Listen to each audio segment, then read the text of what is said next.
On va prendre un café. Et là, il nous raconte que depuis qu'il est divorcé, il change de femme toutes les semaines. Alors Jean-Paul lui demande comment il fait pour séduire chaque semaine une nouvelle femme. Il nous répond qu'il a mis au point une technique. Oui, une technique qu'il a découvert quelques années plus tôt, par hasard. Un jour, alors qu'il voyageait, très sensible au charme discret d'une femme assise un peu plus loin, mais ne sachant comment faire pour lui adresser la parole, il s'était décidé à lui écrire un petit mot. Ce jour-là, sa main s'est mise à écrire toute seule et à composer des phrases et des tournures comme il n'imaginait pas en être capable. Il trouvait donc tous les mots les plus charmants pour décrire le délicieux trouble que cette femme provoquait en lui.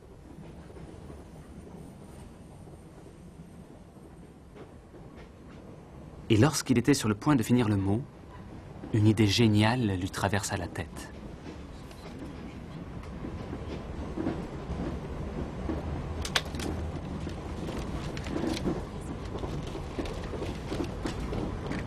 Cette idée était une sorte de petit jeu qu'il lui proposait.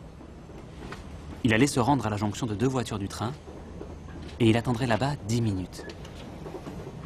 10 minutes, avait-il écrit, à attendre peut-être le moment le plus magique de sa vie. Si elle venait le rejoindre, il lui promettait qu'il n'essaierait pas de la retenir, qu'il ne lui poserait pas de questions. Il ne garderait d'elle que la saveur de ce moment unique.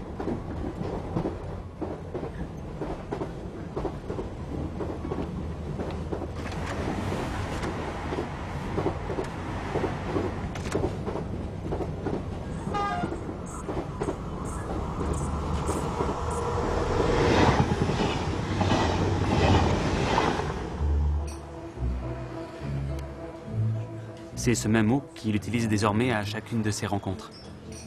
Il nous en a d'ailleurs montré un exemplaire. Et il en prépare toujours un à l'avance, au cas où. Puis il est parti précipitamment pour un rendez-vous. Jean-Paul, qui allait dans la même direction, l'a accompagné. Je me suis donc retrouvé tout seul, pensant à ce que je venais d'entendre.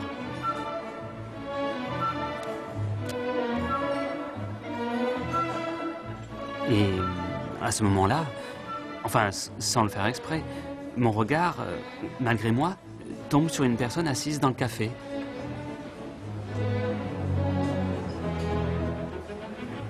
Alors, comme j'avais des doutes sur cette technique, j'ai voulu la vérifier,